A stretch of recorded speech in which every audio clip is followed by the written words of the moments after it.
करते हैं। एक बार ब्रह्मा और विष्णु दोनों में झगड़ा होता है। ब्रह्मा जी की और भगवान नारायण की उत्पत्ति हुई कैसे? भगवान नारायण क्षीर सागर में, जब चारों ओर सृष्टि में जल ही जल भरा हुआ है, भगवान नारायण लेटे हुए हैं। एक छोटा सा बालक है और मुख में अपने अंगूठा लिए, जैसे व्यवहारिक दृष्टि में अब संसार में भी हम सब देखते हैं, छोटे से शिशु के रूप में दर्शन किया। कैसा स्वरूप है? करार विंदे न पदार विंदम मुखार विंदे विनिवेशयन्तम।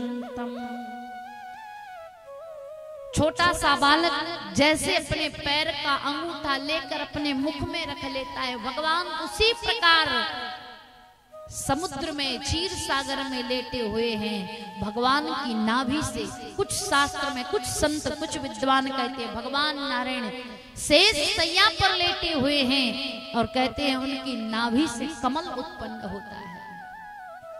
और नाभि से जब कमल उत्पन्न होता है, कमल पर ब्रह्मा जी उत्पन्न होते हैं। ब्रह्मा जी उत्पन्न हुए, ब्रह्मा जी ढूंढने लगे, मैं कहां से आया, मेरा पिता कौन है, मेरी माता कौन है, मैं कौन हूं। ढूंढने लगे। कहते हैं ब्रह्मा जी ढूंढते ढूंढते कमल पुष्प से, कमल पुष्प की नाल में भगवान की नाभि तक पहुंच गए।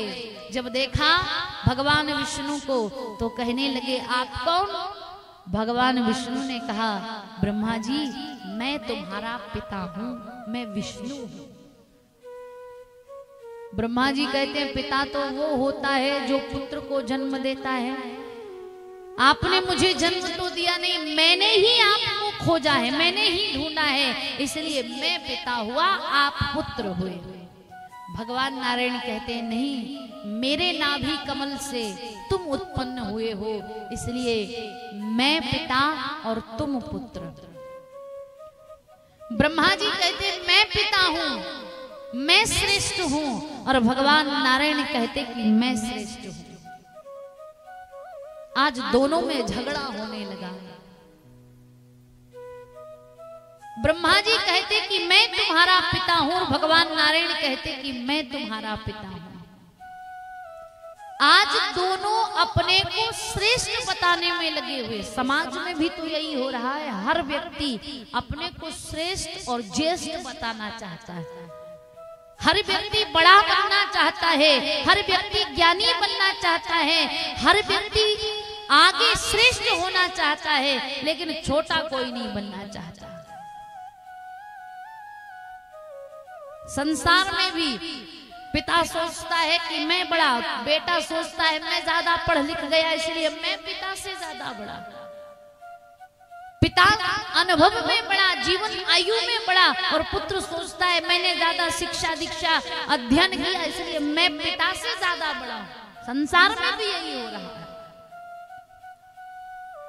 हर एक व्यक्ति अपने को श्रेष्ठ बताने में लगे हुए हैं। आज ब्रह्मा और विष्णु दोनों में झगड़ा हो रहा है, मैं बड़ा, मैं बड़ा, मैं बड़ा, दोनों में झगड़ा होने लगा।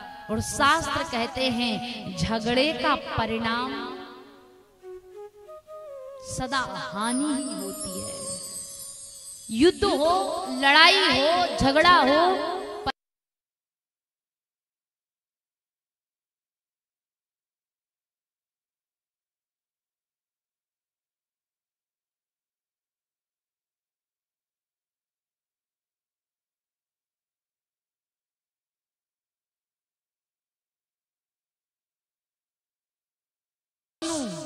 दोनों सृष्टि के श्रेष्ठ व्यक्ति, जो श्रेष्ठ व्यक्ति सृष्टि का संचालन करेंगे, सृष्टि की सारी व्यवस्था जिनके हाथ में होगी, सारी सृष्टि का संचालन करेंगे, लेकिन आज वही ज्येष्ठ और श्रेष्ठ दोनों आपस में झगड़ रहे।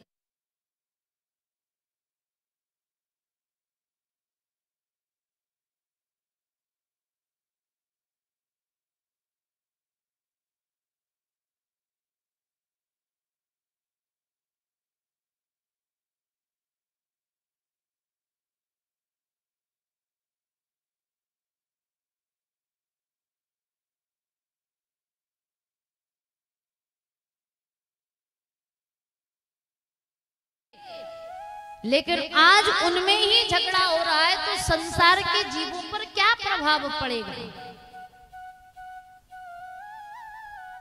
बड़ी देर हो गई, ब्रह्मा जी कहते मैं बड़ा, भगवान नारायण कहते मैं बड़ा, सब अपने को बड़े बताने में लगे हुए।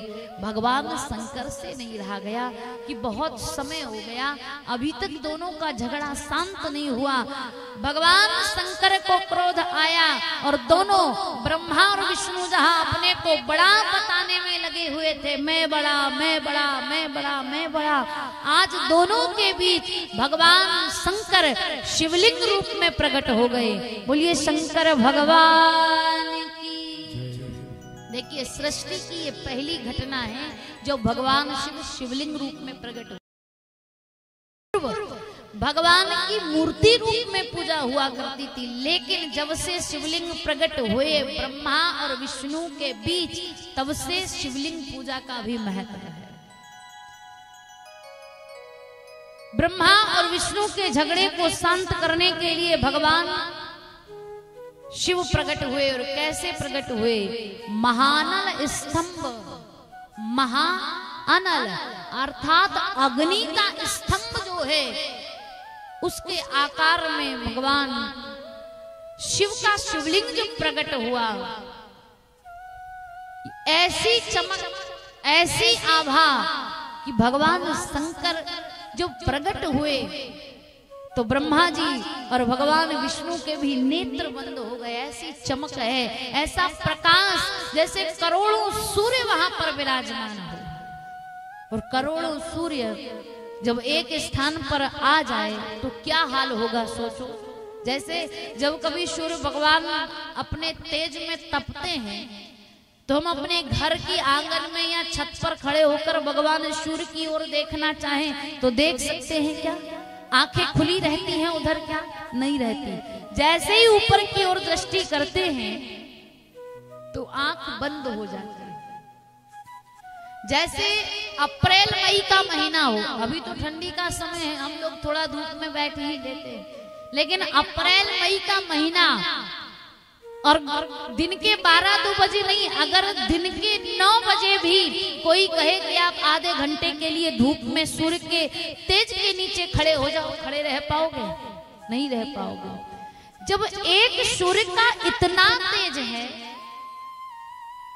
जिसके नीचे हम दोपहर के दिन के 9 बजे भी खड़े नहीं हो सकते, एक सूर्य का इतना तेज कि दिन के समय में जब सूर्य भगवान तपते हैं, हम उनकी ओर दृष्टि नहीं डाल सकते, तो जहां करोड़ों करोड़ों सूर्य इकट्ठे हो जाए तो क्या हाल होगा।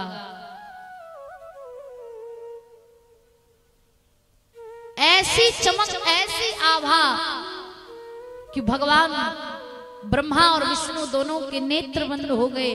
ब्रह्मा के मुख से निकला ये क्या है, विष्णु के मुख से भी निकला ये क्या है। दोनों ने कहा चलो चलकर पता लगाते हैं ये क्या है। पता लगाने लगे। भगवान नारायण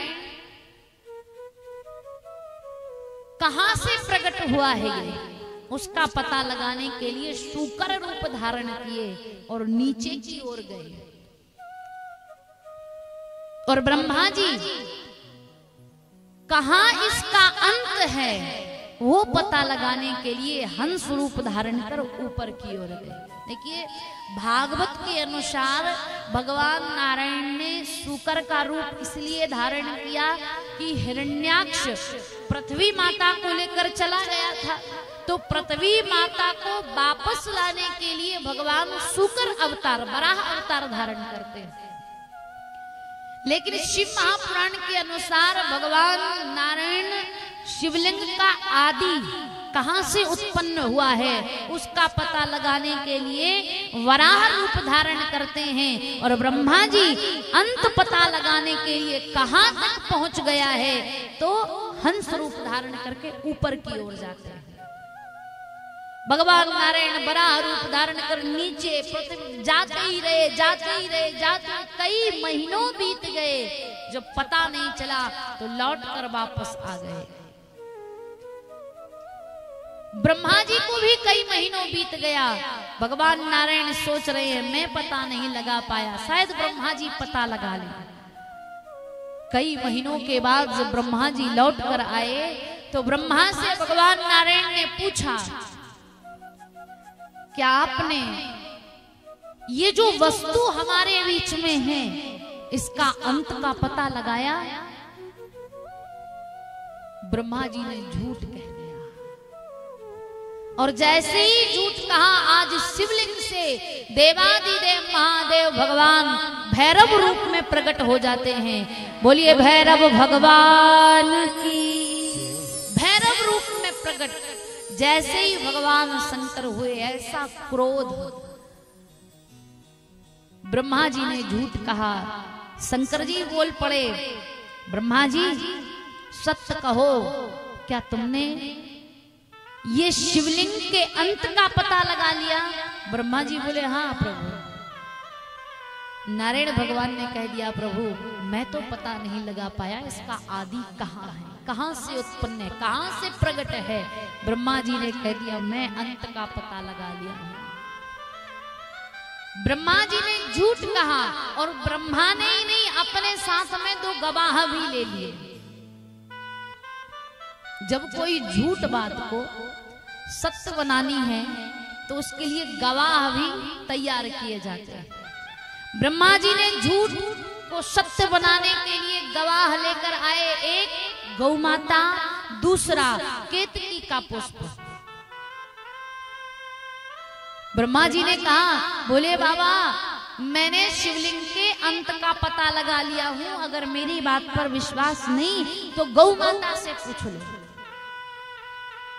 गौ माता ने भी हाँ में स्वीकृति कर दी, हाँ पता लगा लिया। ब्रह्मा जी फिर बोले अगर गौ माता की बात पर भी विश्वास नहीं तो केतकी के पुष्प से पूछ लो। केतकी का पुष्प भगवान पर नहीं चढ़ाया जाता, आप लोग चढ़ाते हैं क्या? संतोष भैया नहीं चढ़ाते, नहीं चढ़ाना चाहिए। क्यों? यहाँ की कथा है, यहाँ भगवान शंकर ने उसे अपनी पूजा में वर्जित कर दिया है। ब्रह्मा जी ने कहा गौ माता से पूछ लो, गौ माता ने हाँ में स्वीकृति दी। केतकी पुष्प से पूछो, केतकी पुष्प ने भी हाँ कह दिया। भगवान शंकर के माथे पर केतकी का पुष्प चढ़ा हुआ था, भगवान शंकर ने तुरंत हटा दिया। केतकी आज के बाद कोई भी भक्त अगर केतकी का पुष्प मुझ पर चढ़ाएगा उसे ब्रह्म हत्या के बराबर पाप लगेगा। इसलिए भगवान शंकर पर केतकी का पुष्प नहीं चढ़ाया जाता। और गौ माता को श्राप दिया। गौ माता वैसे तो आप पूजनीय हैं, हम सब पूजा करते हैं गौ माता, आप पूजनीय हो गौ माता, लेकिन आपने असत्य में साथ दिया है, अधर्म में साथ दिया है, झूठ में साथ दिया है। तुम्हारा जो मुख्य भाग होगा, जो मुख है, जो झूठ में हाँ की स्वीकृति की, वो मुख्य भाग तुम्हारा पूजनीय नहीं होगा। इसलिए गौ माता के पृष्ठ भाग की पूजा की जाती है। जैसे गौ माता का दूध पूजनीय है, गौ माता का दही पूजनीय है, गौ माता का घी पूजनीय है, गौ माता का गोबर पूजनीय है, गौ माता का गौमूत्र पूजनीय है। और तो और जब संकल्प कराया जाता है, पंडित जी बैठे हुए हैं, तो संकल्प के समय गौ का मुख नहीं पकड़ाया जाता कि मुंह पकड़ लो। क्या पकड़ाया जाता है? गौ की पूंछ। जो व्यक्ति संसार से चला जाता है तो लोग ये नहीं कहते कि वो वैतरणी जो होती है, आप लोग क्या होती है, हाँ वैतरणी जो होती है, इसमें ये नहीं कहते कि गौ माता का मुख पकड़कर ये जीव भवसागर से पार हो जाएगा। कहते हैं गौ माता की पूंछ पकड़कर ये जीव भवसागर से पार हो जाएगा। क्योंकि गौ माता को भगवान शंकर ने श्राप दिया। गौ माता पूजनीय होने के बाद भी झूठ का सत्य साथ दे रही हो, असत्य का साथ दे रही हो, तुम्हारा मुख नहीं पूजा जाएगा। इसीलिए आज कलयुग में गौ माता की ये स्थिति आप लोग देखते हैं, सड़कों पर भूखी घूम रही है और सड़कों के किनारे गौ माता भक्ष अभक्ष सब खा रहे हैं।